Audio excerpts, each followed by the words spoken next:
One, two.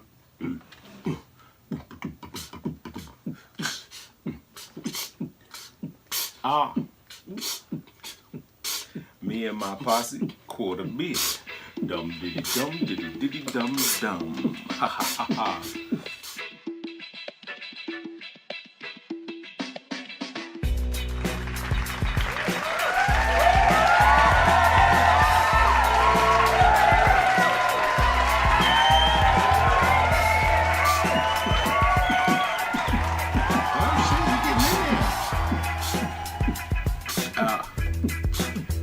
Oh shit. Got a lump in his throat. Yeah, I know that hurt. Good morning, people. What is happening? What's the happenstance? What's happening, brother? What's good with you? Oh, gravy. All cooking gravy. Gravy's nice. I like gravy. I like smooth gravy. I don't like gravy. No? No. I like good juice, like Yes. Okay. Yes. Juice, Yes. but I don't like- juice, like the jus or whatever's Yeah. like left over when you make your Right, stuff, right. and then if you can but I don't like actual gravy, like when you make it with Yeah. with cornstarch. make it with the roux and well, yeah, as the cornstarch, it gets all like pasty and Paste. yes. But if you Yeah. can make it good with like leftover, like you said, leftover Yeah, juice, yeah. leftover jus, Yeah. I like that's that. delicious shit. That's Well, delicious good morning, shit. everybody. Two Bros Podcast, episode 26. Stop! Damn. That's what I say. It's 26 or 27.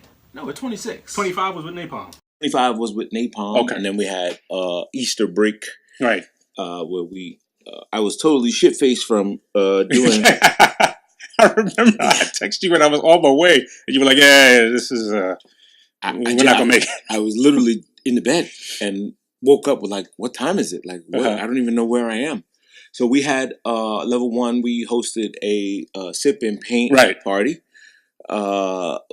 Kind of like a sip and paint BYOB, Right. you know, some old grown folk shit. You sound like Everybody you just brought a come lot in. of B. Yeah. Yeah, it was a good look.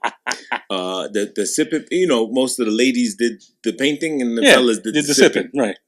But they sip too. I mean, we offer some complimentary wines and stuff, and we had a great time. I mean, we were just fucking going ham. Just kept going. And yeah, and the lady, the chick who was doing the painting, actually, there's the painting there, the Walk by Faith. Oh, That's okay. Key's version of it. Okay. It came out pretty nice. And it's supposed to put that up in the shop. Nice. Actually, That I is nice. should have held it up for the camera.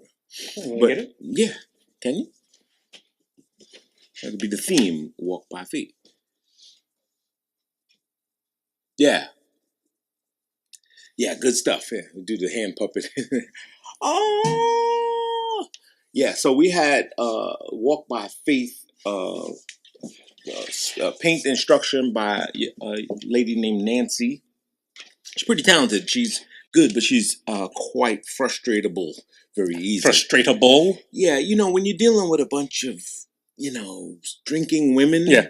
you gotta kind of have a little patience. Yeah. You gotta kind of like be like, yeah, all right, so what if you don't get it exactly right? Yeah. Like she was like, no, the red is gotta go here and paint the lines and they were like, they were being so aggressive, and I was like, Nancy, it's just have a good time, just relax. She kept saying, Chad, I don't work like this, and they're taping. You don't work like what? You know what is it? It was super. I was like, listen, you gotta relax. You just gotta relax. Yeah, but these aren't studio savants. They're just Right, they're just right. people just getting together to do something. And I know, You know. I know. So she was super emphatic about it. I don't know why. She was just very. I don't know. This thing was like special to her, I guess. I mean, some and people she- take it a little too seriously. I mean, she does. Listen, she did a great job, and she had the right price. $20. Mhm. We charged $10 to get in the door. So, Right. so our thing was, you know, making sure that we had, you know, some revenue, obviously, Right. to put on the event, because we put out a spread. We put out wings. We put some shrimp cocktails. We did some, you know, we fried a case of wings and barbecue some and some General Cho wings. And we had a nice wing selection, which was fucking awesome. And you know, she had the right price, and I didn't make any money off of her painting, but right. it was kind of like an amenity for the women. Like they really enjoyed it. We wound up getting about 26 seats, you know, to paint, which was a pretty good number. And I mean, you know, she made her money, you Right. know, but I was like you said, like, why are you so upset about this? Like, Right, yeah, exactly. You're not trying to find new talent or anything like that. Yeah, It's everything. This is like people having a good time. a good time. You Yeah, know? and so it was fun though. We put it off. Naturally, like anything else, the cleanup is the worst part. Yeah, because everybody breaks out. Yeah. All right, hey, I gotta go. I see all this shit on the floor, so. And the highlight of the night was two of our friends' birthdays. My man DJ Jeff Ness and Okay. his wife's birthday, and one of my level 1 brothers, Uncle Phil. And there's a video of this. Maybe I'll post it at the end of this because it was so his birthday. We brought a cake for him or whatever else, and he's 60 something. He's retired from MTA. Okay. He was enjoying himself, having a great time, and he was just like, yeah. So I came and bring the cake down, and I had some intentions of smashing it on him, some intentions of just doing something crazy. And somebody just, I don't want to say somebody bumped me. I dropped the fucking cake. No! I dropped the fucking cake, dude. It was like, oh.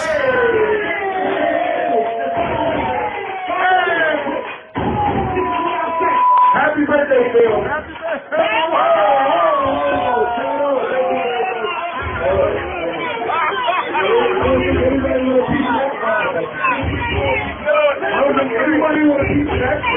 But gyroscopically, it fell flat. It fell on okay. Yeah, but it just hit the edge of my sneaker. So I have blue icing on the side of my kicks. On the side of my Air Force Ones. So yeah, but overall it was a fun time, man. But my buddies wouldn't let me live because they caught it, and they just kept sending it over. Yeah, I was like, well, shit, send it to fucking World Star. Send it somewhere where we can get some notoriety and just say Two Bros Podcast at the end of it. Ah. But other than that, Two man, cake flip. Easter happened. Yeah. He has risen. He has risen. That's right. He's risen. Yeah. I'm getting some feedback. Yeah, I'm getting like a little. Yeah. That is. Morse code, semaphore. Somebody's interfering. Yeah. Sometimes these cables bug Someone's out. breaking in. That's probably what it is. Someone's breaking in. I'm gonna do something. Okay. It's over. Yeah, it's over. Okay. This table actually is, because it's plastic. Yeah. There's a shitload of static. Okay. That's okay. So what I learned is that when I put my keyboard here and my mouse, the mouse will fucking. There's a lot of the static electricity. So the static. So I have to put that black bag underneath it and ground it and do some grounding, something like that. So other than that, look at that amazing fucking electronics. I know. So that day we did not record. Right. Last Sunday, I literally stayed in bed and watched about 18 hours of Marvel movies. You all caught up now? Well, I saw them all before, except for Dark World from Thor. And what I did was, interestingly enough, I went to one of these websites or whatever else, and it shows you the order and how to watch it to prepare for Infinity War. Okay, all right. Which is gonna be fucking. Infinity War is gonna be. It's gonna be fucking ridiculous. Maybe we need to ask Kevin to come back on again. Yeah, I think so. His dick's gotta be just as hard for Infinity War as it was for. Oh, I can't! I so can't wait for Thanos to come and just bust some heads. Exactly. And I just enjoy Josh Brolin's voice. Like, yeah, he just got the right fucking voice. Dread it, run from it. Yeah, I just can't wait. So, but interesting enough, like watching it in the order. So it says you could go back, you start with Captain America 1. Right. Then you go to Iron Man 3. You don't need to watch the other two. They said the other two are pertinent, but they're just Iron Man stories. They don't have anything to do with the Avengers and the Infinity Stones. Okay. But when you get to 3, if you watch 3 after you watch Captain America, then Iron Man 3. Iron Man 3 is with the Mandarin, right? Yes. Okay. With the Mandarin. Okay. Then it goes into... It shows you the whole sequence of it. You can go Google it. You can look it up, and it's fucking brilliant the way the foresight of doing this. Yeah. You know, trying to put this thing together and make this world the what it is. It's a beautiful thing for me because I enjoy it. You know? I'm not like some of these people that just get caught up into it, and I'm gonna go dress like Tony Stark and fucking, go get my hair done. Who gives a shit about that? But it's nice to just. It makes more sense watching it that way. Right. Because Civil War was actually pretty pinnacle in, really trying to figure out how they're gonna split up, divide, and Mhm. but I was looking for the part that I remembered that when they flew to Wakanda, when they fled and they took Bucky. And they took Bucky to Wakanda. Yeah. Yeah. So I don't think they ever showed that. they Did they show it? Or okay, so they showed them in the capsule, in Okay. the space thing, and then when you go into Black Panther, his sister says, "Oh, another white broken boy," white boy. Right. You brought another broken white which boy. meant right. that was Bucky laid up in the back. But Mhm. Bucky sure could have fucking helped them, That's what I was saying. right? Because and then if you say Ross, the Agent, Thor, yeah, when the Thor and the Hulk went and did their thing, they were Ragnarok. in Wakanda. Were they not? No, they were in another. So they were in one of the other galaxies. They were on a junk planet or something where Galaxy, Guardians of the Galaxy. Guardians of the Okay. Galaxy kind of intertwined. There's 9 dimensions or whatever Okay. it is. All right. I am not as caught up as that Idris Elba is watching. Okay. So he's got the other stone. Idris Elba's got the fucking. He's got the 5th one. There's 5 stones, So right? there's 5 stones, but Thanos already has one, I believe. If I'm not Right, mistaken, right. he already has one. Vision has one. Right. He's got one implanted in his head.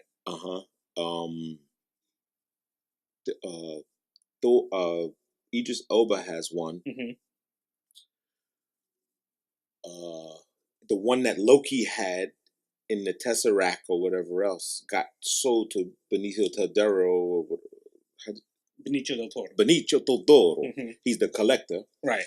From the Guardians of the Galaxy. And then they have one, I think, right. that they're chasing around or something like that. So it's interesting how it's all coming together. And, going back 4 years ago, seemed like that wasn't even the motive. Like, how could you conceptualize the foresight, all that? Right. man? The right. foresight to plan this shit that far in advance is amazing right. to me. It's just, I really like it. I really enjoy it. So, and then I went back and then watched some of the X-Men, and I'm like, what the fuck? Like it made. Like I was so waiting for X-Men to be all. Remember, X-Men was like the shit. Well, they did their redo. And I don't like they did their redo. Yeah, and when they sort of like did the Futures Past, and then they went back, and then they kind of like started over again. And so like the last X-Men was kind of like, this is like we're going to introduce like the X-Men that we know now, like how we know them, so to speak. Wolverine escaped from the lab, and so now he's out doing his thing and whatnot. He's now Logan. He's running around trying to find his thing. And so now you have the core X-Men. You have Nightcrawler. You have Jean Grey. You have Cyclops. That's how we know them now. As the X-Men. And as they move forward, if they tend to do more, then you can introduce Logan again, and all those and all of their as they're older, I guess as how we get to know. I get it. A great one though to watch is. If you haven't seen it, did you see Logan? Yes. That was fucking awesome.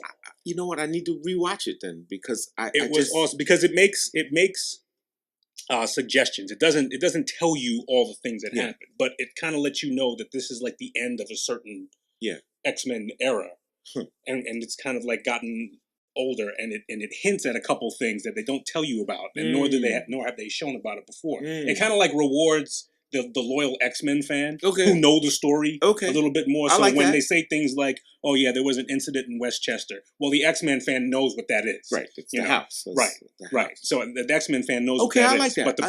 But like someone like me and you have to like figure that out. Wait a minute, what happened? And you got to like go back and do some research and stuff like that. Yeah, I like that. I like discovery. I like when you got to dig into it and find things about it. But it's fun stuff. It's good to watch. It's good to have movies back. Like some theater. It is, yeah. We talked about that when Black Panther came out. To have like the movie is an event type thing to go. And not sure the pricing is still in the favor of the average person's budget, but if you treat it as an event that you do every once in a while, right? Then you kind of justify it, and then you add the dinner that you can have there and all that stuff like that. It ends up being a night out, with your family, and then everything else you just wait for it to come on Netflix. Right, Netflix got some. They're still piling them on. They got some great ones. They just I didn't know that they periodically go through like stuff that they remove. Like they make announcements, say, "Hey, next month we're taking out this, and this." Oh, really? Yeah, they Oh, I didn't know that. recatalog their stuff, and so there's stuff that's been on there, and I guess it has to do with viewership. So if a lot of people aren't checking it out, or a lot of people Right. aren't giving it attention, then they'll remove stuff from their catalog and make room for other things. Well, my brother-in-law's movie was on Netflix, King of Paper Chasing. I mean, and yes, we've seen several times, hey, it's going to be on for the next 8 weeks, etc. And his campaign was always like to push it, when it's showing, you know what I'm saying? Then it was on Hulu, then it went from, why don't you tell me it was getting off of Netflix? We would have boycotted Netflix. we would boycott Netflix. No, I mean, that's all licensing and stuff like that, and the way it goes. And speaking of him, yesterday was his daughter's birthday, so we went out to P.F. Chang's. We haven't been there in a while. And we went bowling afterwards. Bowling is fun. Bowling is so much fun. I haven't been in so long. I went to a bowling event and I didn't bowl because I was promoting the level 1, handing out flyers. But we had so much fun. It was like unadulterated fun. One of those things you want, like when you do it, you want, how come I don't do this more? Yeah. How come I don't do more of this? Well, I'm afraid of it being like, when you eat someone's food, like they order Chinese food, and you go, "What's that? Oh, can I have it?" And you go, "Oh, it's so good." And then when you go get it, it doesn't taste the same. It's not the same anymore. No, it's not the same. So I'm always afraid of it being something like that, like you overdo it. Right. It's you nice. Can't. Yeah, I guess you can't overdo it. But bowling's fun. It's fun. It's relatively inexpensive. Yeah. You can attend some bowl. We went to a friend of ours had their kid's birthday party at a bowling alley somewhere way out east. I can't remember where. No, ours was way out east. We was like in Center Reach or something like that. Or that's far. We went to Bowmore Lanes in Farmingdale. Like. Oh, okay. No, we were actually even further. Yeah. But this place was like, this bowling alley was almost like, it was a sports bar. Yeah, it was a sports bar thing. Maybe we're talking about the same thing then. I think we definitely went further than Farmingdale. But it's the same idea. Like it is an event in itself. They had the arcade there. Right, exactly. Yes, and if you do it for kids, you set it up so that everything's up for kids. You can order a bunch of food and then bring it out. They had burgers, they had wings, they had and then pizzas. you got the screens all over the place, so people who are watching the game. Now, it's not for the serious, and I'm sure that they adjust it if you are the serious league bowler who comes in and you don't want to hear all this shit because you're trying to get your 275 score. Yeah. And I'm sure they adjust that environment that maybe this lane, because the way this was, they had 2 rows of lanes. And I would assume that one row would be dedicated to all the fun sports bar stuff. Yeah. And on league nights, maybe this one lane would be dedicated to all leagues. The one Beaumont we went to, which I found so amazing, except for the kids smoking weed. Like a fucking gang of kids came in and they just look all lethargic and they just like, yo, man, give me 2 shoes, kid, yo. And they smell a reek of fucking weed. Like, oh my God, these guys just smell like Sour Patch Kids. But they had, and they put us right next to them. So fitting, by your luck, it's like by your luck, So, but the interesting part is I did see a section broken off, like a room that had its own bar, and it had like 6 lanes in it, in that room itself, and it said league room, like. Okay. So that I thought that was pretty fucking cool, like, because you could close the door, right? You don't have to even hear the DJ, right? And then you had the main row of like 20 fucking lanes, and then where we were, we had like 6 lanes or whatever, and then it was a big fucking facility. I mean, that place is huge. It's by Walt Whitman Mall. Walt Whitman. The one we were out was a little bit further, but I think they're the same. I think Beaumont. The people own. Yeah, I think it's same as the guys in Penn Station. I mean, Penn Station. Port Authority. Oh, okay. Beaumont Lanes. Because we worked on one of those. We did all the. That's right. There is a in Port Authority. We should go. I forget that. We should go. I'm curious as to who would be in that goddamn in that bowling alley. It's in Port Authority. Dope heads. Yeah, I got change. And you know there's gonna be somebody that's talking about their prowess as a bowler. Oh, I used to, man. I bowled like 9 300s in a row. I just you couldn't handle me. You couldn't deal with me. You couldn't handle me. You couldn't handle me. You couldn't. Let me get a couple $. Yeah, let me get a couple $. But I have a friend who's I had two friends that were serious bowlers. Well, one of Mhm. them, my buddy Linson, that we went to high school with, and one of them, Uncle Bill, who's down with us, and he's like 73, and he's avid bowler. Like you open Yeah. up his trunk, and he's got like the ball spray, the Mhm. fucking bag, the fucking shoes. You know, he's into it. Like, and he's like, "Yo, make me a shirt with my crew on it with this, Uh-huh. man. Fuck you, motherfuckers." And I'm like, "Dude, is this bowling? Like, what are you, a gang or whatever?" He's like, "Yeah, but they think they tough. I'm gonna show these motherfuckers when I'm bowling, my back is towards them, and when a big fucking guy with a big." I was like, "I ain't making that shirt. You're 70 fucking years old, man. You don't need that." Like in Big Lebowski. I remember it, but I never saw the whole thing. Oh, come on! No. And I know it's a classic. I know it has a lot of Jesus Quintana. Oh, man. Or Jesus. No, Jesus Quintana. He calls himself Jesus. Oh. His name is Jesus Quintana. Really? But he calls himself Jesus. Oh, no. They say Jesus Quintana. They say Jesus? They call him, but his name is Jesus. And he says, "That's right, man. You don't fuck with the Jesus." What's his name? John Turturro played that character. I've seen it throughout my life sporadically. Every 10 years, like, you know, I watch it, and every so often it comes back. The Big Lebowski, the classic of. They have like Lebowski Fest, in which people they dress up as different characters, and they go out they go to a bowling alley, and it's one of those cult classics, man. One of those things that, like, it's like never gonna die. That's crazy that happens, you know, and especially because it's. I mean, what is that? What's the guy? What's the main guy with the hair? Bridges. Bridges, yeah, one of the Bridges boys. I mean, he's not like the culty kind of. Exactly. Yeah, right? He's more. You think of him more of like a serious actor, and you know. But yeah, he's. I every time that movie's on, it's one of those movies that when it's on, I stop what I'm doing. That's cool. And I watch that movie. That's how I am with Pulp Fucking Fiction. Quintana, man, that creep can roll. He can roll. Yeah, but he's a pedophile. Oh shit! Was he in the movie? In the movie, he was a pedophile. They had this scene where he had to go to like when he moved into a neighborhood, he had to go door to door to tell everybody that he was a convicted pedophile. Oh shit! That's quite horrible. I mean, if you have to do that, like, I mean, it is what it is. Yeah. You did the crime, but the embarrassment of just walking around and So, hey, I touched a couple kids, and I live next door. Yeah, I mean, maybe if they put like somebody used to say if they put a dot on their head or like make them wear like some colorful wristband or something. Yeah, but then you start asking all these liberal questions. It becomes like, does that person get an opportunity to redeem their life? Huh. You know, I mean, they did. What is that? What are we hearing? Something angelic. Yeah. It's probably this guy playing. Oh, okay, all right. Watching something. No, but does that person get an opportunity? Like, if they did, they committed a crime, they were convicted of a crime, they did their time. Yeah. Now does that person should that person have the opportunity to just redeem themselves and live in a neighborhood and try to, as long as they don't bother anybody, they are, rehabilitated, so to speak, whatever.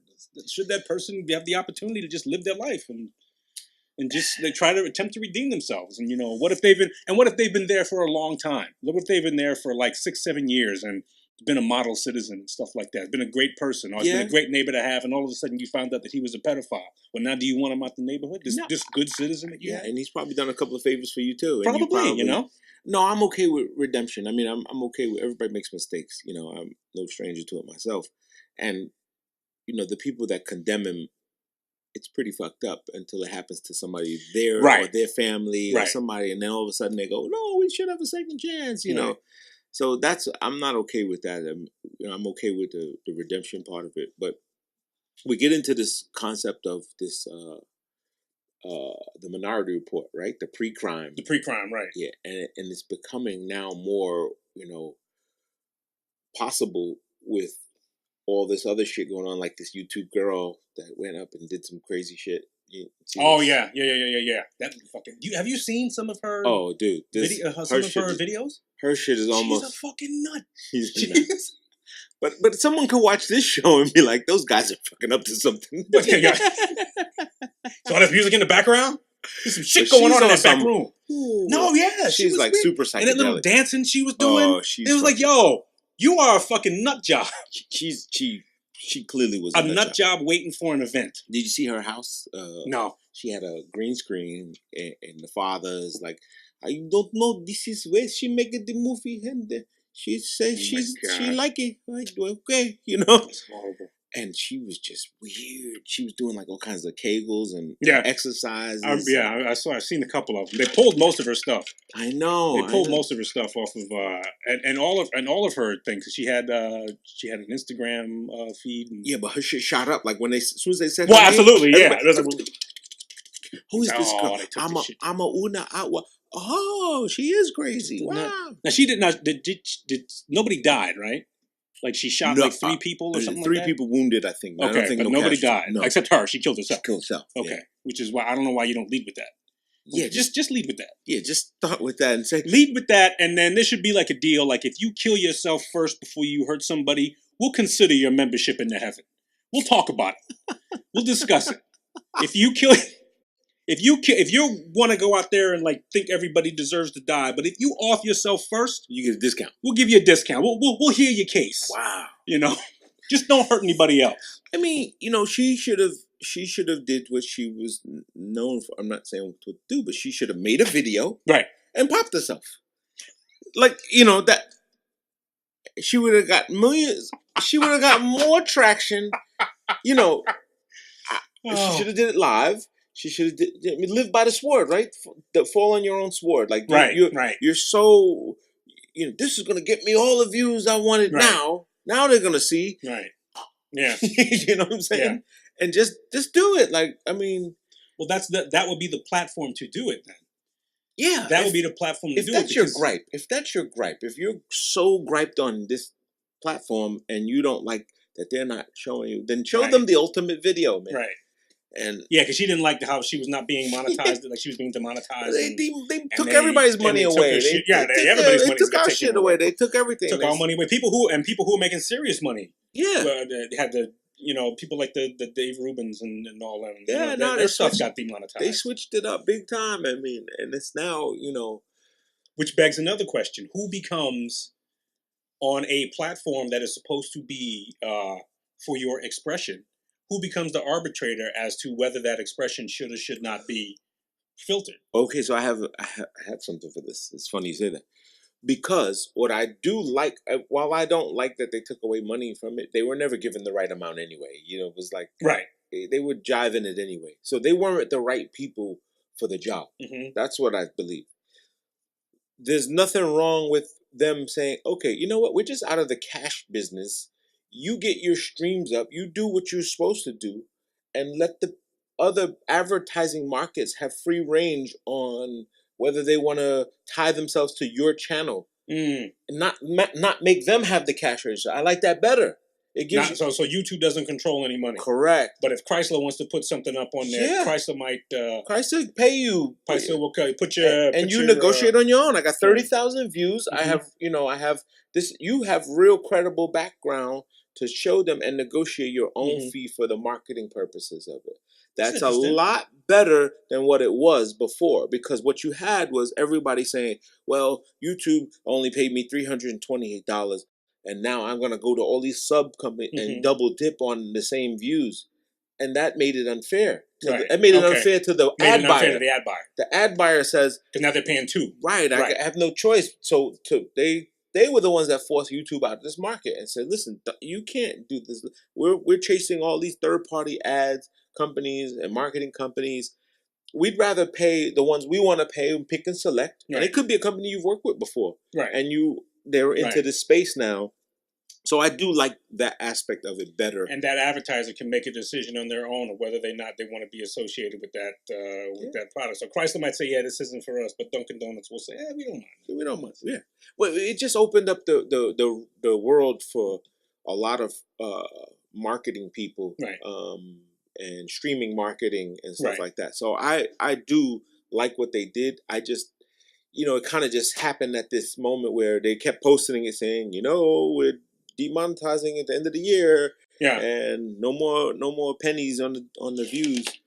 But, it gives everybody the opportunity because now you can cross collateralize. So you can go, I got 30,000 on YouTube, I got 18,000 on my Instagram, and I got Snapchat up to 20, 30,000. You can combine all of these streams and your Facebook included, So now you can go and you're more of a package than you are, oh, let me get this from YouTube, let me get this one. And now you can consolidate that and get one check. Well, not only that, but you can also, depending on how savvy you are and depending on how deep your content's going to be and who else is involved with your content, each channel could have a different form of content. Absolutely. So maybe your Facebook page could be a little bit more edgy, a little bit racier and whatnot. Sure. And your Instagram is a little bit more cookie cutter, a little bit prettier and shit like that. And then what you put on YouTube, well, maybe that's a little bit more provocative, maybe a little bit more political. Yeah, or more educated, whatever. Mm-hmm. You're right. You can have more facets to how you put it out there. So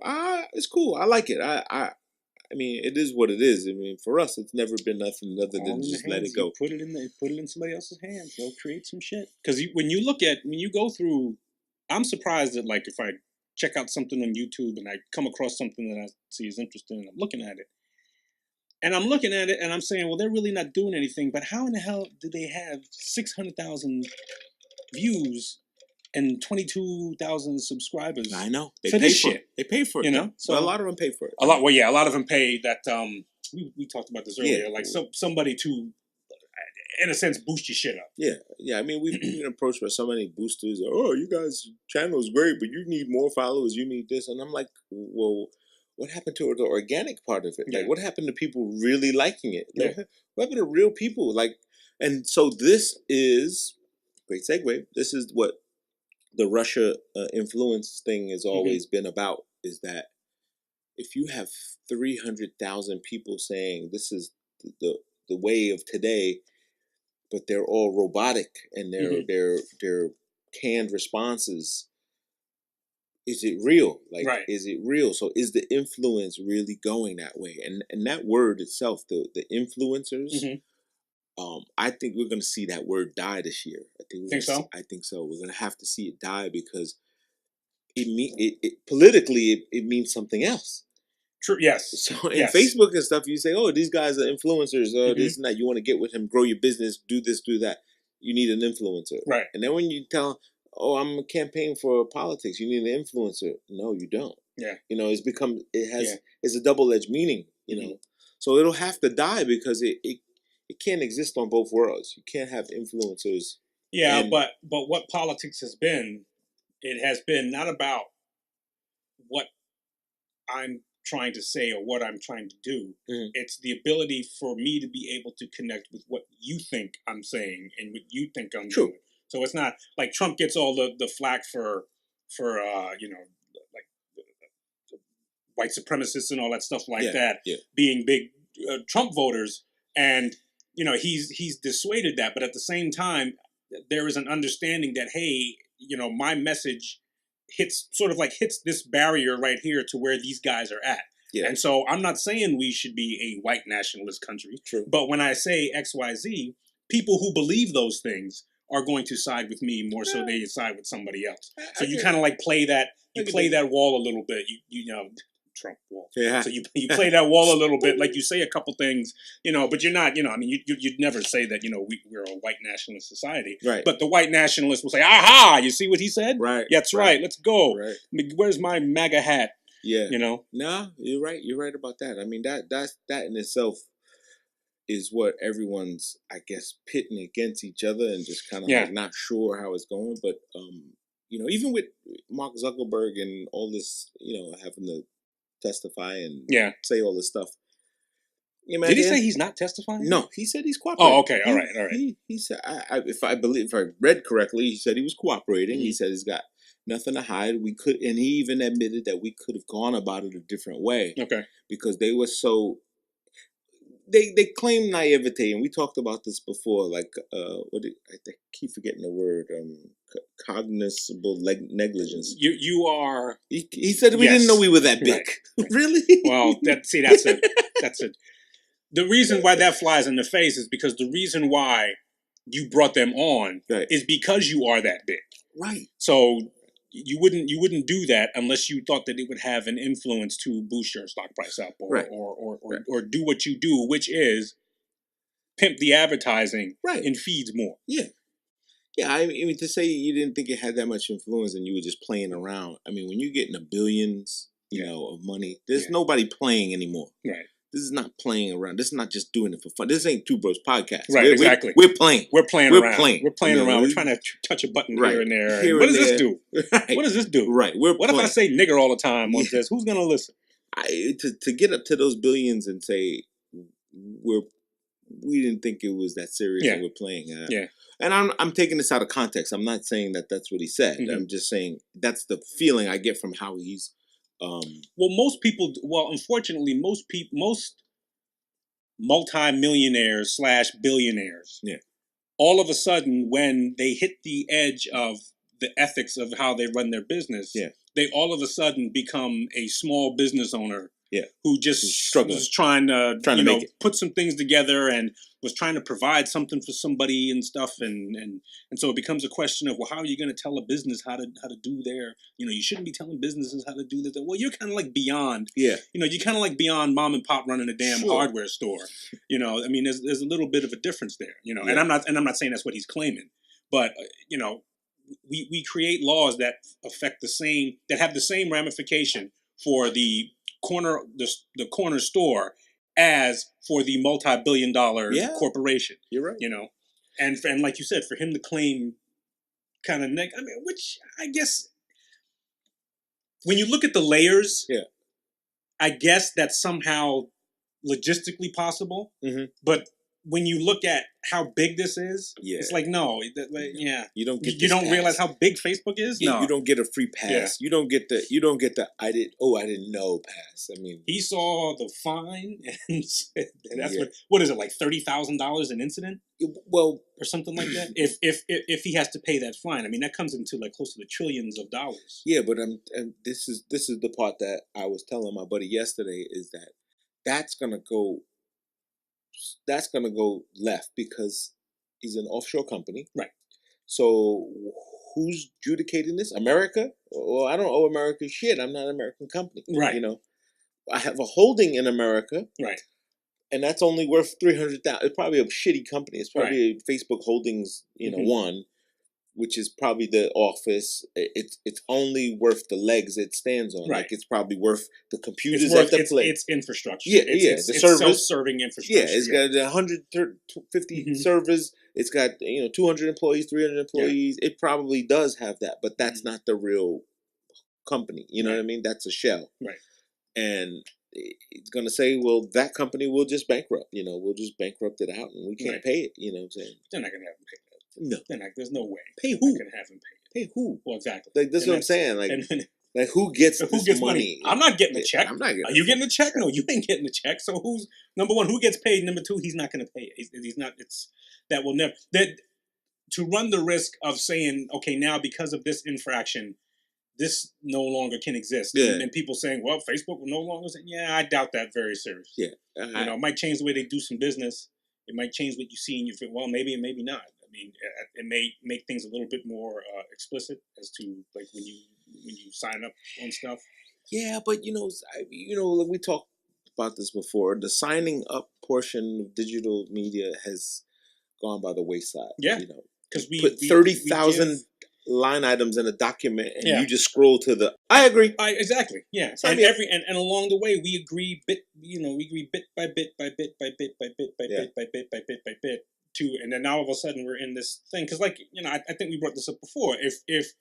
If this was introduced initially, you might have some reservations about being involved in it. So hey, look, here's this device. You can get all the information you need from anything. But, However, we're going to link it to advertising. So now every time you go from one device to the next device, we're just going to feed you that advertising all the time. And it's going to be there and it's going to be on your feed. And once we start getting this shit like in public transportation, well, guess what? When you walk on a fucking bus, all of a sudden, Clark's shoes. Well, damn, I was just looking at Clark's shoes on the thing. And all of that shit's going to be possible. It's very possible. But this is no different than the 1969 cartoon of Daffy Duck and with the fucking insurance man Uh-huh. in a hailstorm, trampled over by 3 elephants and 1 duck, and he had all these points selling Elmo. I mean, our forefathers, I think, saw the writing on the wall with some of technology and some of the advancements. And I think we just didn't listen, or we did listen, and we just didn't care enough and said, "Not my problem." Like no one took ownership of it. Maybe that's what it is. Well, you look at brother Elon, who's now killing people with his cars. Now this is two now. Yeah. And I can't remember if it was him or if it was the company that he hired to run the software. Right. Basically came out and made a statement that this would not have changed. Well, said this would not have changed had this been a human driver. Now that is a huge statement to make because now you've just blamed the pedestrian who died in that incident, and now you're saying that a human being would not have reacted any differently in that environment, and that's hard to say. I know. It's hard to say because you and I both have been. Well, everybody has. If you're driving down a road and it's dark, there are adjustments that you make that you can't quantify necessarily. You drive at a certain pace. Maybe you turn down your music a little bit. Maybe you drive a little bit slower. Maybe you turn your lights a certain way. Maybe the way you're looking on the at the road is a little bit different. All of those things, those little small things, can't be picked up by AI. Right. AI cannot account for all of those things. We now know AI can't account for, how New York City has some of the shitty lines in the street. It can't pick up on some of those. It can't read some of those to know what a lane is. When it starts to rain, and all of a sudden it changes the landscape as to what it's reading. Yeah. So now we're seeing all of these damn limitations. And if we're going to be fucking killing people, well, then somebody, like you said, who's responsible for this? And now you're gonna turn off and say, well, this wouldn't have changed had it been. Yeah, okay, but we entrusted that to you, to not fucking just arbitrarily kill people who are trying to cross the street. Your car's supposed to stop for shit like this, and the car didn't stop. Did you see the thing when the dude was in the back of the car? I saw it. Just he's looking, all of a sudden, oh shit, and the car just kept going. Yeah, and accelerated too, and like moved out. But I never was for the autonomous car. I just didn't. It doesn't. I can't be that busy that I can't drive. You know what I mean? Like I can. What I wish, one of my little tinker toy inventions years ago, I drew a fucking car that had, mind you, stroke of genius here. I said, why do you go to every country, right? What's the challenge, right? How you get around? Mm-hmm. Well, you drive and you pick, which side do you drive from, right? Whatever. Right. I said, put the fucking driver in the middle. You could see everything. You could see everything. You could see everywhere. Why are we negotiating, distance and space of the left and the right? Mm-hmm. It's become a normal thing, which is, it seems like you should have a passenger. We're used to it, right. But put a driver in the middle and then seats in the back would make safety all around, would change the fucking way the driving is done. We'd still have to get used to that, though. Right. But can you imagine I'm in the middle of the road? I can negotiate this. You can negotiate that a little bit more. Now my peripherals are real. Right. They're real. They're not augmented. They're not. I'm not guessing. I'm not estimating. I am really in front of this fucking thing. And everybody's like, that would be kind of interesting. Yeah. Like, it would be fucking insane. I think it would be a safer car. But I was never into the... we're that busy? Like, I want to check 100 more emails. Right, I like the fact of saying, I'm sorry, I can't answer you, I'm driving. Right, exactly. So if we don't have that, what do you do here? Exactly. Yo, man, I know you got that Autocar, and you could respond to me, right. Man. You ain't respond to me in like 9 minutes, bro. That means you got a problem with me. So what's the deal? I texted you 6 minutes ago, and you didn't say shit. Damn, we're down to the minute of being responsible to respond. Exactly, and then it begs the question: well, how much do you want so that you can be irresponsible? You know, like if you decide you're gonna go out and hang out with some friends or whatever and drink a little bit, well, you know what? You need to get your ass home. Right. So you need to negotiate that. What, am I taking a cab? Is my friend here who's not drinking taking me home? Right. Am I calling my wife at 2:00 in the morning to get me home? You have to make a a responsible adjustment to do that. If you can just go out and get sloshed and get in the fucking automated car and get home, well, what does that? What does all that lead to? It leads to people getting sloshed. Right. Like more sloshing. Like you're getting sloshed and you got 1,000 drunk people in the back of a car, and then all of a sudden what happens? Oh, somebody gets hit by this autonomous car that was supposed to do all the shit for you. So you just brought up something that I don't think has been equated. They've been so excited about doing the automatic car, but they haven't realized what it would do to the human. Yeah. The atrophy. Yeah. The atrophy of I no longer know how to drive anymore. Right. I don't know how to drive anymore. And you're gonna make have judgments and so some of the driving is what keeps you sharp, right? Like that. Ooh, you're out in a fresh day. You get out on the road. You start boom, boom, boom. Now you get to your place where you're going. You're sharp. Right. You're up. I've been driving, dude. I'm up. Well, let's go. Let's party. Right. Let's do whatever. That's why it's recommended. Like if you're going on a long trip. Yeah. And let's say like you and your wife are going on a long trip. If your wife is going to drive next, she should not be driving. She should not be a passenger in the front seat. She should be in the back seat. Because when you're in the front seat, you still treat it as you are driving. Yeah, so you're just you still think, you still think on those terms. Yeah. You still making those judgments, even though you're not executing anything. No. You still make those judgments. That's a good point. You sit in the back seat, and then all of a sudden, you know what? You sit, you relax. You're not really not paying attention and whatnot. And then when it's time for you to drive, okay, now you can turn that on. It doesn't make you as tired. Right, but so again, to accent on what you said earlier, this now takes a businessman. Let's just say a businessman. He's got an automatic car, drives him to work, or I think he will get stressed out faster because he's fucking emails and he's constantly, so that drive down time did something for his psyche, his mental. It got him into space. Like some guys that some rich CEOs, and I worked for a couple of them, they like driving to work because that gets them, either pumped, it gets them amped, they listen to their music, they have their conference calls, which, I mean, back then we thought that was a strike. Right, right. So you're talking? You're talking in the car. You're talking to someone while you're driving? How are you doing that? And most guys like that. You go to California and all these brokers are on their Ferraris and making deals in their phones. Hey, Harry, go for 2.5 and tell them this and that. But what happens when that's not there? Harry, we can go for 2.5. Well, it's all business. And then what you don't do is you don't have any excuses now. You don't have any excuses as to, something happens and then now you have to react. And so it might make you even more stressed. That's what I mean. Yeah. I'm saying that. So now what you've added to society, and the meaning that this new gift that autonomy, Brother Eli has given us, now created bigger hospital bills. Created more healthcare issues. More fucking people losing arms because they don't use them anymore. I don't know, whatever the fuck it is. Right. You're stressed out. You're stressed out more. So you treat your health better. When you're stressed out, you tend to eat more shitty and stuff like that. Right. Guy's gonna have a cup of coffee, extra cup of coffee, because now he can. Right. Because he can. So he's adding to his fucking, whatever. I mean, I don't think they've looked at any of the human impact. Well, that's gonna be next. I mean, that's always gonna be the last thing. That's always gonna be the last thing we've done. I mean, listen, people talk to me, and when they ask me about, like, when I tell them I commute back and forth to work, take the train, the subway, it takes me about like an hour and a half, here and there. People say, "Oh my God, what do you do at that time?" I enjoy that. Yeah, I enjoy that time in which I am not working. Right. I am not.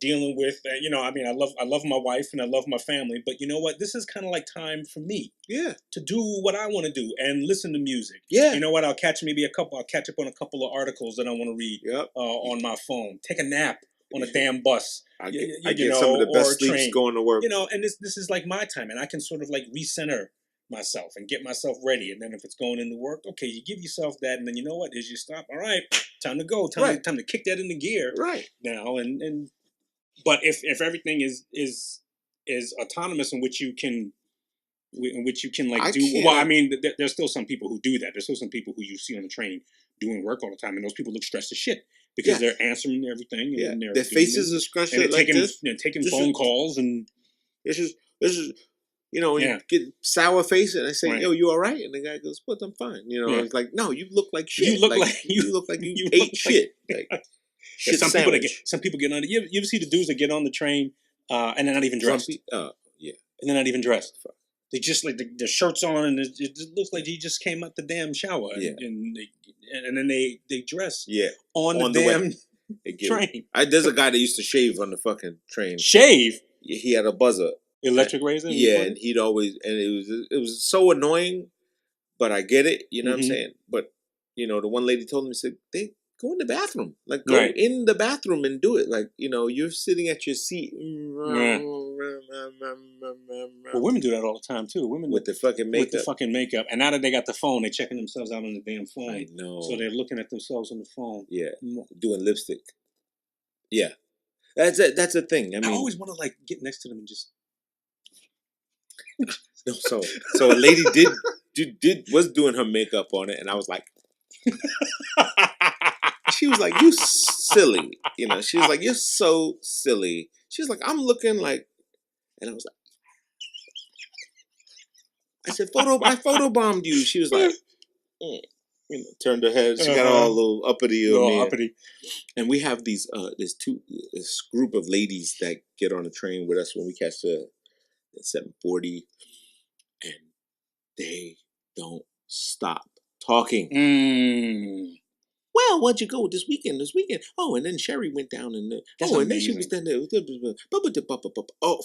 That's amazing to me. It's all the ride, and they were on the train before us. Like they get on, like I think at Gibson or somewhere else. So this is a completion of a conversation. Oh man, they just won't stop. My daughter even, you know, she noticed it because we ride every morning, and she goes, "It's unbelievable. Like it's truly unbelievable how much they can talk." Yeah. And they just keep talking. They're talking about wines. They talk about peanut butter and jelly, and they talk about, and it's like we don't really want to ear hustle on you, but you leave us no choice. Right. And you know, people like I don't understand. Like when I have to go in early. Like if I'm on the train at like 5:30 in the morning, 6 o'clock in the morning. What the fuck are you talking to? People like having like in-depth conversations on the phone. Like, who are you talking to? Yeah. Like who could you be talking to? And then, like you said, you know, you're spying on people's conversation, and it's not serious conversation. No. Is this what you want to do today? Yeah. Maybe you can make some of those. Maybe you can make that lasagna that was in the fridge. This is gonna happen at 5 o'clock in the morning. You know. I'm just like, do you need to commit? But at the same time, is that the communication that you want to, like, if this is your opportunity to communicate, like you said, your downtime, this is the only time they have to talk to that person. Yeah. Would that be better off if you did like if you were if you right? I mean, but I think a train is autonomous enough. I mean, you know, it's a mass. Like we thought about this years ago, and we made trains, we made buses. Right. I mean, that should be enough. Right. Like you know, privatizing that experience is selfish. I think it's super selfish to have that. Right. You know, these are the people who are that angry and they wish they had a car to themselves with a driver, which is, you know, and they can't afford this private car service or driver or whatever else that we talked about before. So they want to have this car. I mean, that's not a world that's thinking about everyone. You know what I'm saying? That's a world that's thinking about yourself. Yeah. And you're having this loud conversation. Or the people who play their fucking music but don't have headphones. Dude, that gets a comment. That gets me going. That's when I say, bro, you don't have any headphones or something. I believe like your young Flippy or whoever the fuck you listen to or whatever. Flippy, whoever that is. I mean, I hate it. Think you can a little bit? I hate it. You know, you just got to give them the stare, like you know, like, try to make them feel uncomfortable. Like that's you can get that's how you do it. Get a set of headphones for $2. I mean, I like what you call it. The attendants are addressing that because that is an addressable thing. It's like, guys, you must wear earphones. Wear some headphones. It's personal. This is not good. It's no different than walking on with a fucking boombox. Yeah. In the days when Radio we used to walk in the boombox, get in the back and quick play. Turn that fucking jungle music off in my pizza shop. 2 slices. Put some extra mozzarella on that. I can't hear myself think. When you come into Sal's, there's no music, there's no rap. There's no music. It's just Sal's Pizza. Well, put some brothers on the wall. How come ain't no brothers on the wall? You know, while that is a great movie, that in itself is the opposite of entitlement and racism, right? The opposite of entitlement? In other words, it's reversed. So you have a store owner who built his shop. Right. Paid for his stuff, right? Whatever, immigrant from another country, from Italy or whatever else. He made it. Built you know what I'm saying? Now it's the question always goes, well, he made it because he's white. He got a loan. He was able to do this, and we're disenfranchised. We don't have those abilities. If you believe that shit, again, if you believe that, but for them to destroy, their own neighborhood. Instead of just not, and I like the movie because they show it where the guys were like, man, I ain't walking all the way down to 5th Street. I'm going to Sal's right here. And he went and got his pizza. That's a great microcosmic view of how, the African-American community can't rally enough to rally. You know what I'm saying? Like they can't get themselves excited. Can't get out of their own way. Right.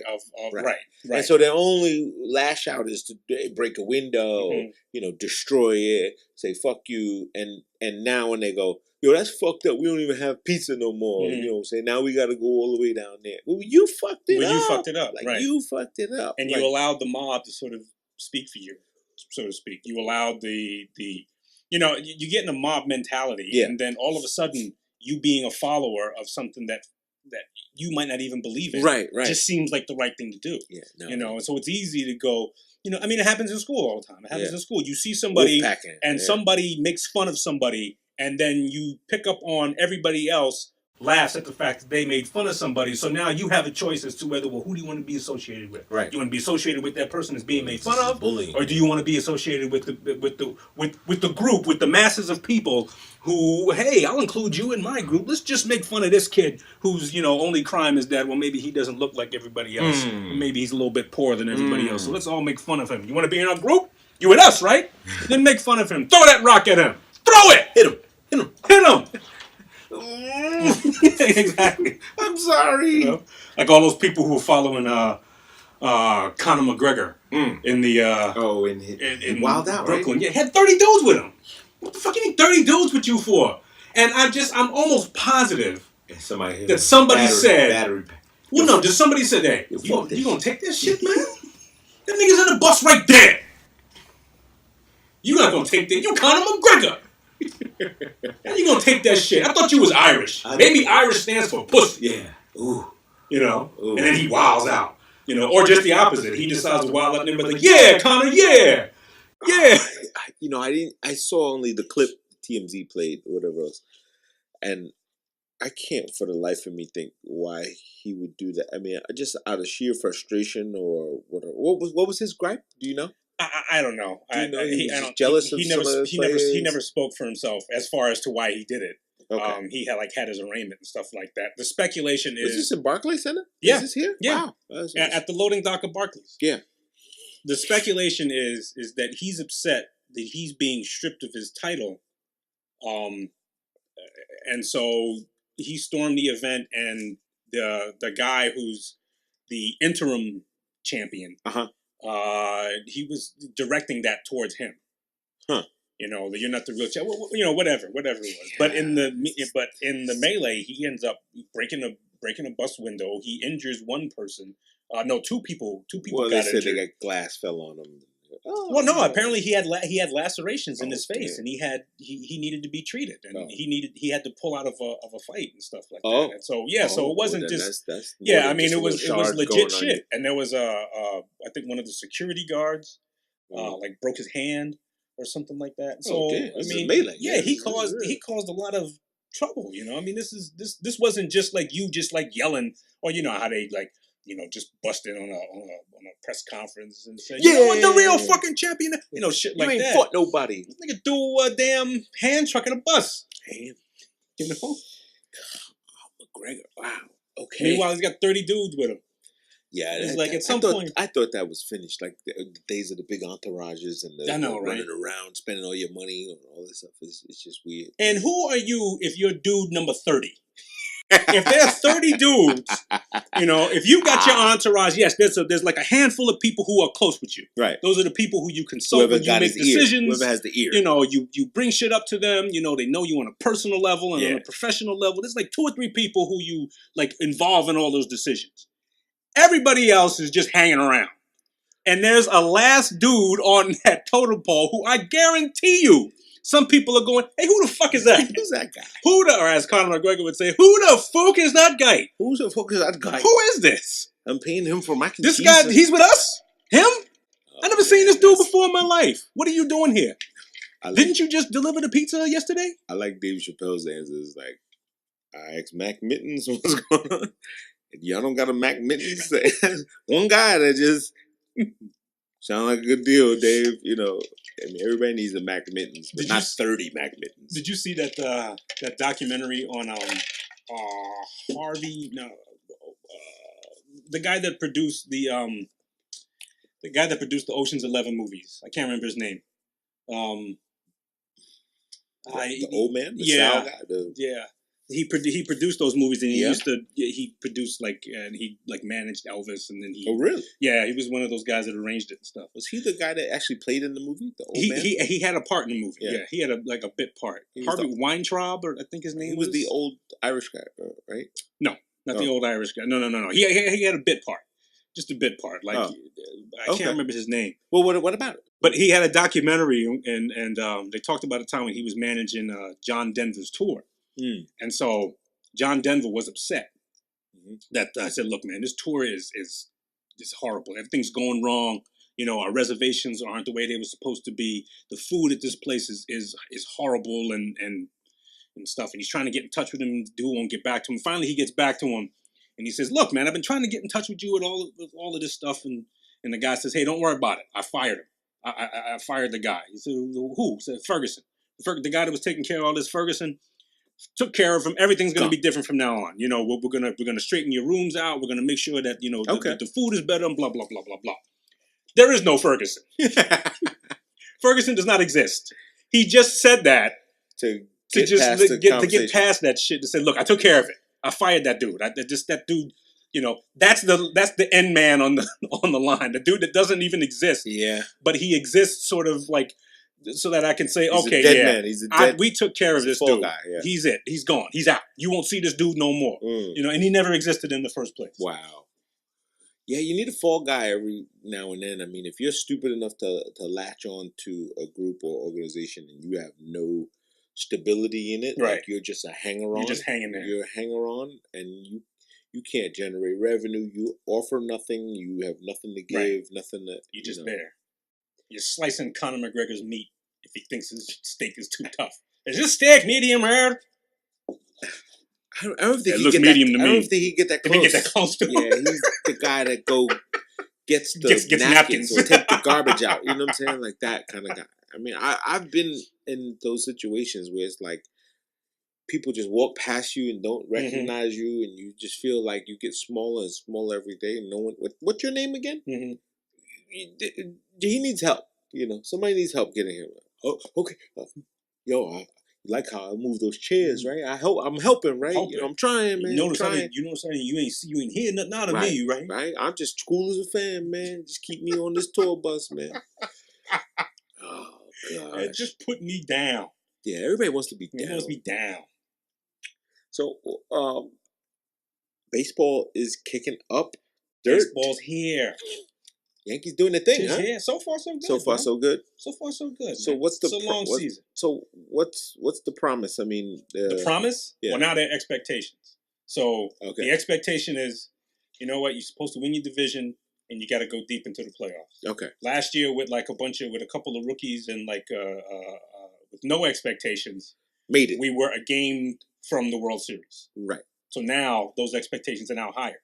which I've said before, it kind of makes it like not as fun. Because now Makes it you harder. have right, exactly. Because now you have, when you got expectations, you got the scope on you. Like exactly. Everybody's like, "Oh, you better do good. You better do good. You got the Giancarlo guy. And then, you got him." And then the way baseball is, you can have a bad month in baseball, and your season still be you can still be ultimately successful. So you go through those things in which you can't have a knee-jerk reaction when somebody has a couple of bad games. You kind of baseball's a game of multiple subtleties. You can't. You can't have a knee-jerk reaction and stuff. And so you kind of like have to put up with it and see what happens.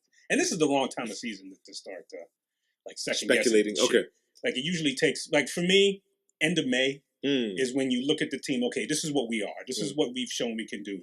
And if we need to make changes, this is when we need to start making changes. That sounds fair. That sounds like the right way to do it, because you don't want to preempt it to the point where it's like, I told you so, I told you so, I told you, and you beat your head until and it's like, we have one good game and then you change your mind and exactly. Now there are a couple of dudes. There's this manager in Philly who's the new manager of the Philadelphia Phillies. Yeah, who's been making a couple goofy decisions.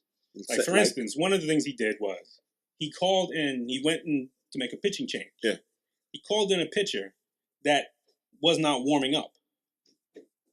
So he just brought a dude in off the raw. Usually what happens is manager has an idea he might want to bring somebody in, calls him to his bullpen, hey, get Chad warm, get Chad ready. So Chad's out there ready. A couple batters later, he doesn't like what this guy's doing, so he's going in and changing. Hey, is Chad ready? Chad's ready. So let's bring Chad in. Okay. This dude just went out to the mound, changed him, and said, bring in so-and-so. And they're like, what? The guy's exactly. Like, I've been sitting here scratching my ass. Exactly. I didn't think I was getting in the game. Right. Well, that happened to Ron one day. He was sitting on the bench at a Manhattan game, Mariners versus Manhattan. One of the most embarrassing things. Well, he shrugged it off. He's like, I ain't getting play time, whatever else. He's chilling on the bench with his thing on. Yeah, Whitfield, get in the game, and beep. He took his jersey off. He took his warm up off. He didn't have no jersey. Ow! Get your ass out. He runs out. He runs out. What, to the middle. T-shirt on or whatever. Tank top. Runs out there. Oh shit! Oh. Beep. He's like, what? Did they have to burn a timeout? Or whatever they no. Did they do it? Get your ass out. Oh man, that just ruined playing time for 2 more days. Yeah, it just really. I never knew that. Oh, it was a funny game. We were sitting there. Beep. Yeah. He's getting. Oh shit. Let's go. Let's leave now. Yeah, hey, you look like that your boy. As your boy. I think we weren't those type of parents. Like we weren't, fair weather, rah rah. Yeah, we didn't care. Like we supported the team, not the play. Like we didn't. While we supported our son 100%, we didn't. We were all in. We were invested into the team, and so if the team won, we won. You know what I mean? So why isn't Tehran playing? This coach don't know what he's doing. Yeah, we weren't doing that. We weren't doing that. And I refused. In high school, I wasn't going to do that. There was a lot of fathers going, yo, Jack, Jack Curran, legendary coach, old man. Yo, my son. I'm like, man, I said, look, told him one thing. Yo, you go out there, you put it all on the floor, and if the coach can see it, then he can taste it. What did when we spoke to Miss Joanne Arbitello? What about losing? About like parents in her ear. Oh, well, she said it 100%. She was like, yeah, no, yeah, don't do that. You just hurt your kids. You just hurt your kids' chances, man. It's not fun at all. So, but yeah, man, that's the game. But speaking of such, Netflix just put out the Amateur, which is plays that kid from Power, the kid Tariq that everybody hates because he got his sister killed in the movie. What movie? In Power, in the series. Oh, okay. Well, he shows in this other new show called Amateur, which is kind of like the AAU circuit, and they did it nice. I mean, it's interesting because we've lived it. We've lived that life of, hey, recruiting. Oh, your son should come play with us. And they have this prep school that's in the lobby of a hotel, but not really affiliated with the school, but they get to take classes at the school, but they get to use their gym. Okay. It's a really good program, and the kid's got some little learning disability where he sees numbers and can't read the shot clock. It's Mhm. jumbled, you know. Like it was really interesting. It was a very interesting piece, and you know, they just continue to surprise me every time. Netflix. Yeah, they just keep cranking them out. They seem to be just letting their people do their thing. Yeah, I mean, Just go ahead and create it and go ahead and do it and well, you know. it's definitely a platform for clear creative content providers, like Right. people that create content that are not bound by the super studios that Right. you know can't get in. The old Hollywood, I don't know how to make it. You Yeah. know, the old casting couch and the old. So I think the Harvey Weinstein explosion had something to do with it. You know, wherever you have an oxy, you have a moron, right? You have a wherever you have the yin, you have the yang. You know, and this is clearly the yang of that yin. Right. I mean, this is the spin and turnaround of, well, if you don't want this exclusivity with Hollywood, you know, and the glass ceiling of Hollywood, this is how you do it. This is showing the right way to prevent that by letting more people in, Right. and more content is available. We're consuming it so fast at a high there's rate. there's no way. Right. Yeah, I mean that there's. I mean, we say it all the time. You know, how many? I mean, there's more things that we want to watch than we actually watch. Yeah, you know. I agree. So, I gotta check this out. Oh, I gotta check this out. Oh, I gotta check this out. There's nothing left to watch. Yeah. Now that no. That's Empire is back and all this other stuff. I'm a big Empire. Yeah. I never followed. I was, but I got very you know, I got very sidetracked with the you know the agenda that they kept pushing. This, you know, like they just kept showing. And I'm not a homophobe or anything else. You are too a homophobe. No, I don't, because I work with them all day long. Mm-hmm. I mean, it's not a problem. I think they just go out of their way to show it. Like, you know, I'm not into how they go out of their way to show it. There are some. I mean, I can't speak for what Empire does, but there are programs that do that. There are programs that promote it to the point that kind of like forces you to deal with it without. What the hell am I trying to say? What am I trying? Like not. They're presenting it as an issue, as opposed to saying that, well, okay, well, these two guys love each other. Well, and so they go on and do. I think the opposite. You think? I think they're doing it so normal that it's normalizing it, and it's not an issue. Like I get it. In a certain time, it would be the talk of the day, where it's like, oh, everyone has their preferences. You shouldn't judge, and it's a lesson. You know, I think we're past the part of it being a lesson, and it's normal. Okay. So I'm just saying that because it's so normal and so much of the show, that I choose not to watch it. Oh, it's so much of the show. It takes up a lot of. Okay, I see it takes up a lot of the show. So I'm saying it's not enjoyable to me anymore. Like, I don't want to watch. Just like I don't want to watch a lot of shows that have just random sex scenes in it. Even right. They just. I'm like, I'm watching it and I go, what the fuck? Like some ravishing animal sex, and I'm like, why do you have to show this? Like, it's okay, but. That's the part my wife walks in and goes, "Oh, you're watching a porno? Like you watching?" That's why I don't like those fucking, you know, those Shonda Rhimes fucking things. Like she did Grey's Anatomy, and then all those shows that like follow like that path, which my wife loves. I can't stand any single one of them.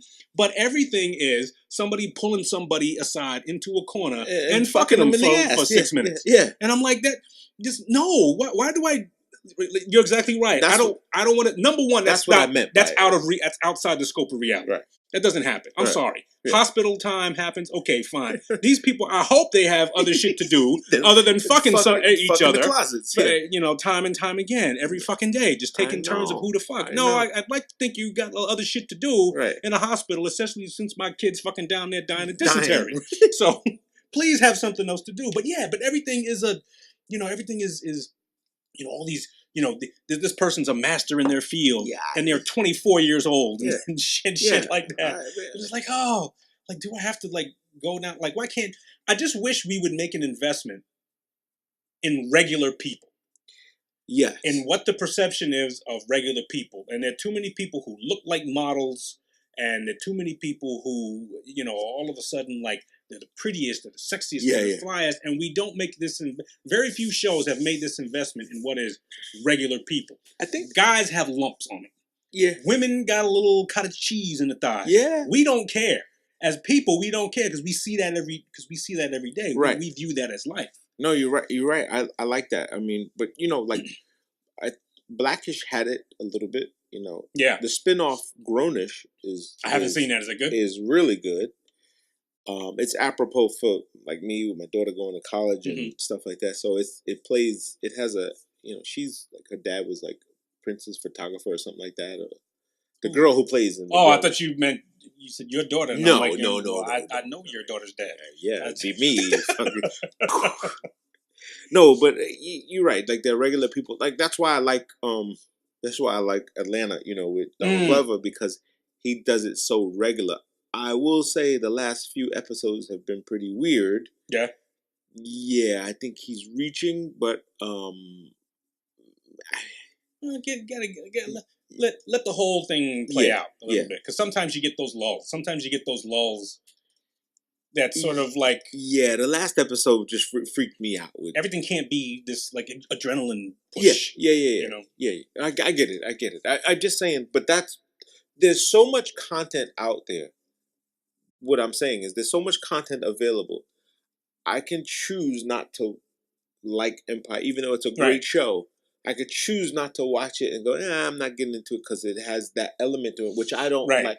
Not that so I was stressing that I'm not a homophobe. You're saying it's just so pervasive throughout. It's just so pervasive that I don't want to watch it. I don't want the network thinking they're fooling me by hey, we snuck this in. Oh shit. You know, they sneak it in on you, man. You're watching a show and all of a sudden you see some shit and then you go, oh shit, oh damn, oh I knew this was gonna happen, and some animalistic reaction to getting smashed in the closet somewhere. I forgot who told me this. I think this was when I was taking theater classes. Somebody said that a sex scene, seeing somebody have sex, on whether it be on camera or on stage, is useless if it doesn't reveal to you the dynamics of that relationship.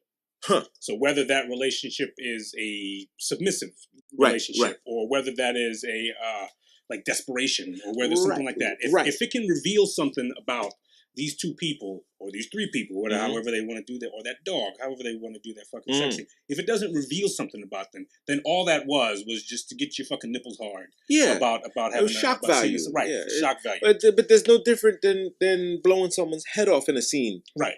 You know, there's no different than that. Like you don't have to show. Like why did you? If that's all you got, then it's not. Is it really art? Is it really art? If that's that, because that's a thing. I mean, you watch. Like really, I have to watch you explode, your head explode, right?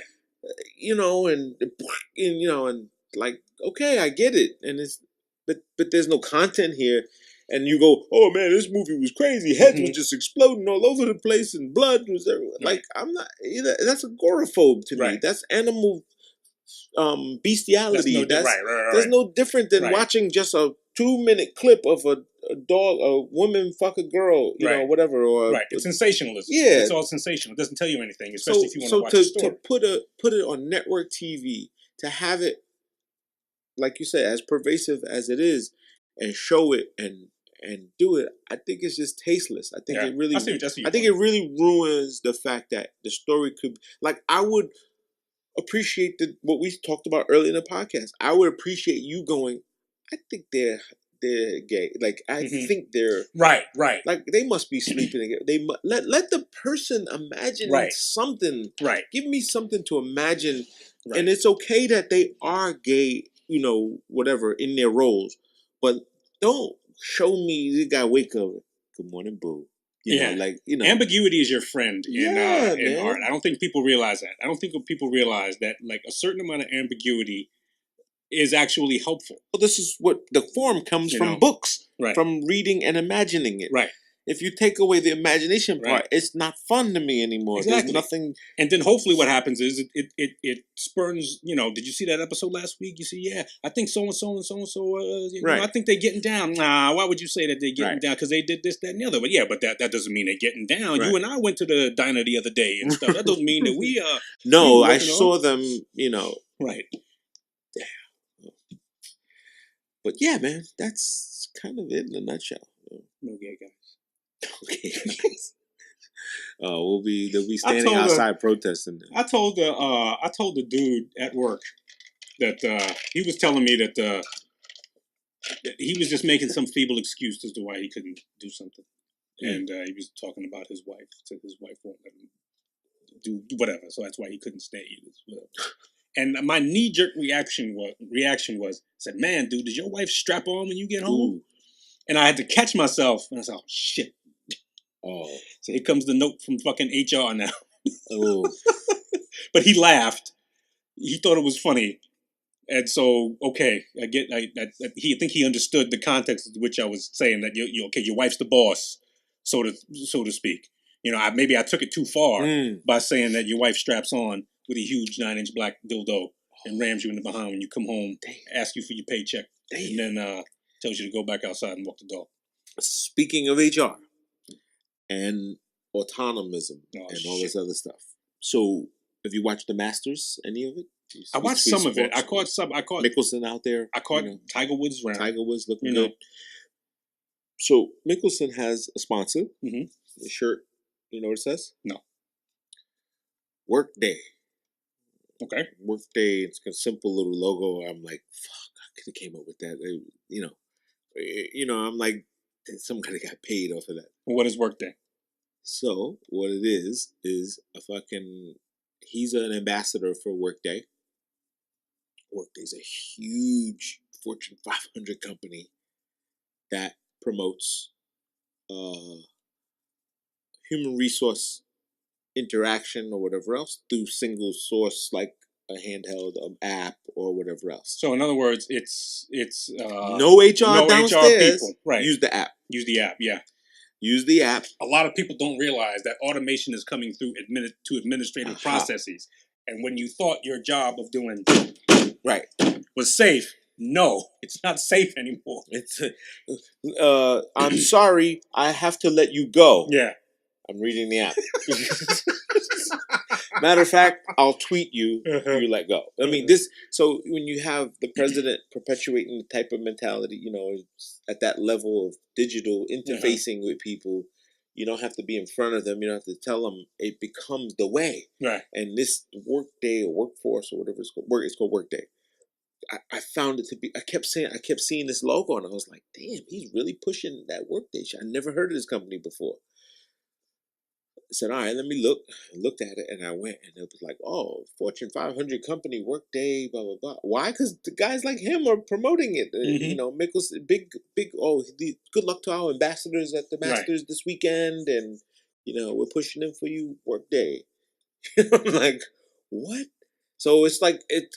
On one hand, it supports the small business, the small company that doesn't have an HR department. Like, 10 years ago when we started my firm, the hotel consulting, that would have come in handy for us. Right. Because we didn't have it. We didn't have the HR. We didn't have the forms, the documents. Right. We didn't have the way to. So you had to pull teeth and you make teeth, mistakes. You make a lot of right. mistakes doing that. You spend a lot of money and resources. A lot of handwritten papers, stacks of files. Yeah, so these guys have it pegged where it's a total human resource. And I could be wrong. I mean, I could be saying that's the function of it, but for it to be a Fortune 500 company and people subscribing to it, they'd rather pay, it's $99 per employee. Fuck, yeah, I'll pay that than paying a person, a salary, a HR manager, $800,000, and she gets benefits too, et cetera else. I'm paying a fucking computer. Right. So again, when people talk about the robots taking over, it's they're not just Irona. They're not just building cars. Right. It's not Irona. It's not the beep beep beep beep beep. Wafflebot. It's not that. Yeah. It's a fucking system. Right. That's taking over. That's utilizing, less person. Like, for instance, at my bank, then my buddy Elijah goes to my church, who gets at me every day. He says, "Well, I haven't seen you, man. You record your podcast in the bank." No, at church. Okay. He doesn't. I haven't seen you in church, man. I said I'm recording a podcast on Sundays, and he goes, "I do think, man. Two people are here in Jesus' name." Yeah, exactly. Whoa. So he says, "I said, look, man. We'll make deposits from our shirt week or whatever else, cash sometime. I'm like, listen, man, I don't want to stand in the fucking lobby. Backs to the wall. You let anybody come in. There's a bum sleeping in the floor because it's warm in here. Let me go. Let me use the machine. Inside. I want to. Well, you got to use the ones out here. And I go inside and they say, no, use the machine. I want to go to the teller. Like I'll wait for the bank to open and I walk to the teller and I shove my money and they say, you have to use the machine. you know. And I said, guys, I never seen people so adamant about losing their job. Right. Like, you're telling me Right. we're not. You don't need me. You can use a box, a Mhm. computer there or a robot, so to speak. And this is a weird time for people to say, "I don't. You don't know. You don't need Yeah. me. Use the app. Right. Go on the app. You don't need me. Why would you need me?" Well, the teller is going to be obsolete. Super obsolete. It's going to be obsolete because there'll just be a handful of people. I had to do this when I was back last week, and you had it when there's an issue that has to be resolved. Right. Well, there will be somebody there to help guide you through resolving that issue. Right. But as far as you handing somebody money, somebody giving you money back, can you put this in this account? Can you put that? No, that's going to be all gone. And like you said, people think that it's like, I don't have to do that anymore. Well, that means I don't need you. Right. That means I don't need you. Right. I'm always baffled at people who want to take advantage of all this time off they get. I'm speaking with people of my job and stuff like that. Take advantage of all this, and you should. It's your right to do that. Go ahead. But you are also demonstrating the ability for us to finish what we need to do without you. Without you. You are not here. So wait a minute. You were off, and we still got X amount done. I don't need to give you your $85,000 a year salary. Yeah. We can absorb it. Thank you. Thank you very much. Get your check out the door. Here's your last check. Here's your last you got to check. use the machine, though, because ain't no tell over there either. So. Great. So what else you got going on in the week? Your regular week today? This is going to be a hectic week for me. This is going to be a hectic week. Visiting us is the Congo? Somebody from Spain. Uh-huh. One of our counterparts at our headquarters in Spain. Okay. And they're here. They're actually taking advantage of New York over the weekend. They're doing like sightseeing. It's their first time in New York. So they're sightseeing and stuff like that. And so it's going to be a bunch of long days, like me doing like my job and then showing her different things and how we do things here in New York and stuff. And then 2 weeks from now, I head to Spain to do the opposite for them. That's good. Which is cool. Which we can do. We can still do. We're probably going to do. That'd be a good time for us to experiment on the live thing. The live. Either the live. We'll do the live feature. We'll do the live feed and record it. Mm-hmm. That'd be a good way. That'd be a good way to do it. But that's what's going to be. I'm probably going to be doing 14, 15-hour days all week. What city in Spain? I'm going to. It's in Valencia. That's it. Okay. And then I'm hijacking a couple days, and I'm gonna hang out in Madrid. Yeah, for 2 days. It's nice. And the train is like from Valencia to Madrid. The train is like 90 minutes, and it costs like $25. Yeah, so Eurostar. Yeah. I think there's a couple of them, but I think that's the main one. And they got me a ticket out of Madrid, so that's gonna be no issue. And it's gonna be my first time in Spain, so I'm gonna enjoy it. I get to test my Spanish. I suck at it.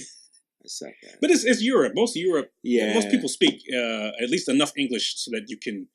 I speak. They'll speak enough English, and I speak enough Spanish where there shouldn't be any issue as to if I'm drinking beer or a fucking. Yeah, I just know that when I was in Spain, when you try, I think trying to say it is worse than just saying it in English. Yeah, it's worse because it just comes out. It just comes out wrong. People don't know what you're saying. Spit it out, motherfucker. Right. We know what you're trying to say. Yeah. The bathroom is that way. Baño. You just say, you know your 1-2 words. You know what I'm saying, and get you out of. But my first statement is always going to be, "Do habla inglés?" Yeah, exactly. See, well then, thank you. Yeah. Where do you go take a shit around here? So I say, habla English. That's what, everywhere I go around the world, I go, English. Speak English? Okay. No. You should do that when you go to England. And see what happens. Speak English? You speak English? No, sir. Yes. What? Huh? Yes, speak Queen's English. Fucking getting a little cheeky there, aren't you? You little fucking... Yeah. But shout out to all the people who speak multi-languages. I wish I spoke the world. Oh, we get that. I mean, working with the UN, there's people there who speak like 4 or 5 languages. I know a lady who speaks 9 languages. Shit. And she is... I'm like, you should be rich. Like, I would be rich if I spoke 9 languages. Something you got to start really early. I think you got to start that early. I mean, I have. When for people who don't know, my wife is pregnant, so she will be having a baby.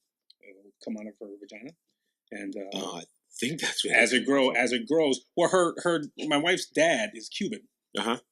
And her mother is Italian American, although she likes to say that she's Italian. We remind all the time, no, you grew up in Jamaica, Queens. Yeah. You know, by the tracks. So that's, I get it. You're proud. Yeah. There's no reason you should not be, but Right. you're not Italian. Stop it. So you weren't born in Italy, right? Yeah.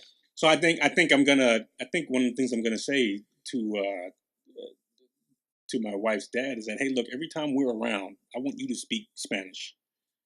To the baby.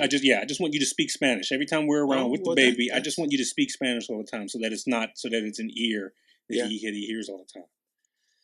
Yeah. I got another friend who's Dominican, who's fluent in Spanish. He might be doing the podcast. True.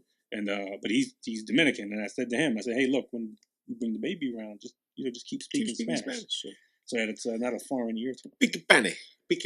He could be like Kobe Bryant. Kobe Bryant speaks like 4 or 5 languages. Yeah, right? he's Italian, Vino. Spanish, French. Yeah. All them hustling around with his dad. Hey, listen, He's playing in the Italian league. Yeah, I mean, they say when you're young, it's very easy to do, but when you get later, if you have if you have blockers on it, you won't do it. Well, it's hard to do here in America. Yeah. It's hard to do because everything around you, nobody speaks any other language unless you go down. I mean, people who live down by the border, they're bilingual because they hear it all the time, and you kind of like have to be. Yeah. If you want to do business with people. Sure. But if you live in Europe, you speak a little French, German, Spanish. Europeans speak a multitude of languages. There's countries are so close to each other, so they always do Swedish, little Hindi. Yeah. Boring week for me. Still in the city this week. No traveling? No, next week. Next week got some traveling to do. And then the week after I got Vegas. No, that's in May. Okay. Still debating on going. Debating on if you're going to go to Vegas? Yeah, because it's my anniversary, so she's like upset. So are you not able to make it an anniversary trip? Yeah, but you know what it is? I blew the load early. Like we did that. We did that on like year 18. So it's not like a thing anymore. But the best part is if she did do it, we go to the best dinners, we go to the best, for free. Everything's taken care of. So we'll think about it. We'll figure it out. But when's the last time you were in Southern California? Wow, a long time. I haven't been in SoCal. San Diego is as far as I go. Maybe take a trip. What is it, like a 2-hour drive from Vegas to California? We thought about that. We thought about going down there because she has family there, uncles there and stuff. So I was thinking go to Vegas and go to Cal. My wife's brother and sister, they took a trip and they did the whole West Coast Highway thing. From LA all the way up to they went as far as San Francisco. I want to do it. I want to do it even further. I want to go from San Diego all the way up to the valley. Yeah, and maybe even scratch like Oregon. Yeah, that wouldn't be bad. I want to go to Tahoe. I want to go to Lake Tahoe. Yeah, I want to go up there. Vegas, that part of it, that part of Nevada. So this country's so fucking big. Yeah, there's like so many. Like when you think about it, like how many things we haven't seen. Yeah, in our own country, you know, and we get cynical about people who like tourists and come to New York. The Statue of Liberty or whatnot. But have you ever done that? If you do that, it's amazing. Oh, it's fucking fantastic. Fucking fantastic. Yeah, exactly. Oh, they put this thing. Look at it. Here. You do some of that and go to some of the museums. You take advantage. I think everybody should take advantage of some of the museums. Yeah. I mean, there's always free days in which you don't have to pay. Yeah. Like I know the Brooklyn Museum every Wednesday. Every first Saturday. Is it? Every first Saturday is free. I think with the exception of like Memorial Day weekend or something like that. It's funny because I passed it and took a picture with Brooklyn Museum and my friend says, "What they got in there?" I couldn't answer him. Because I didn't go in. I've never been in. But the word museum should mean trigger something. I mean, there's going to be something older than us that's been there and preserved or whatever else.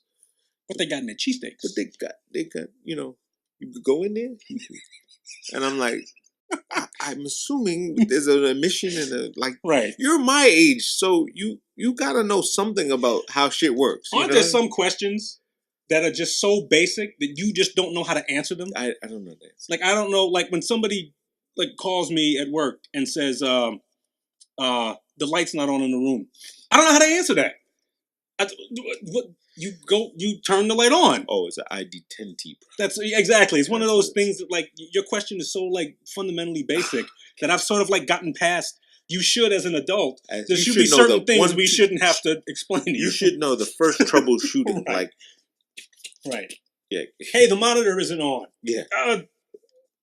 Turn it on. Act like you're watching Oprah. It's the same fucking concept. Just go.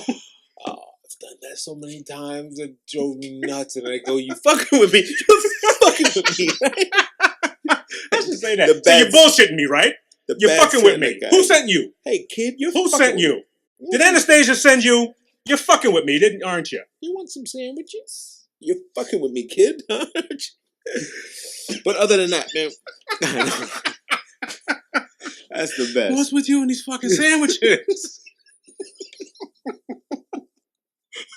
No, I don't want any fucking sandwiches. Some humor is just not gotten by everybody. So when you hear it, it's just like deathly hilarious. My wife doesn't understand my sense of humor. No. She doesn't understand how I can watch the Royal Tenenbaums all day. No. Every day. No, they don't get that. They don't get that. Like there's you know what, there's a good movie out and Game Over Dude or something like that. It's a big backseat comedy. These three friends try to make a video game. They try to get the investors. This Instagram kid. Okay. He's like rich, you know, he's an Instagram millionaire, whatever else. But at the same time, some guy's coming to kidnap the guy, and it's a really funny fucking movie. It's hilarious. Like the comedy in it is super hilarious. And I was watching it with Mario, and he was like, "What the fuck is this, man? Hey, this shit ain't funny, man." And I'm like, "Dude, it's funny, man." He's like, "No, it ain't. This ain't funny, man." Some people just don't get that. No, they don't. They don't have the patience for it, but it's like that's like it's. Some people can't. Some people don't think something is funny if they're not told it's funny. Yeah. Like it has to be funny within the thing. Yeah. But if it like people just like say stuff and say like, well, we're just gonna spend the rest on whores and whiskey. That's hilarious. That is hilarious. And that was the Grand Budapest. Beep, beep, beep. Yeah, Grand Budapest Hotel, yes. Yeah. That was a best minus of course what we spent. But that beep beep beep tells us it is time to get the freak out of here. Aww. It is time. I gotta go hang some blinds and drapes at my dad's house. Okay. Oh, I'm farming there? Yeah. So. Should be fun. Should be fun. It was great talking to you. It was great talking to you. Great having a episode 26. Yeah.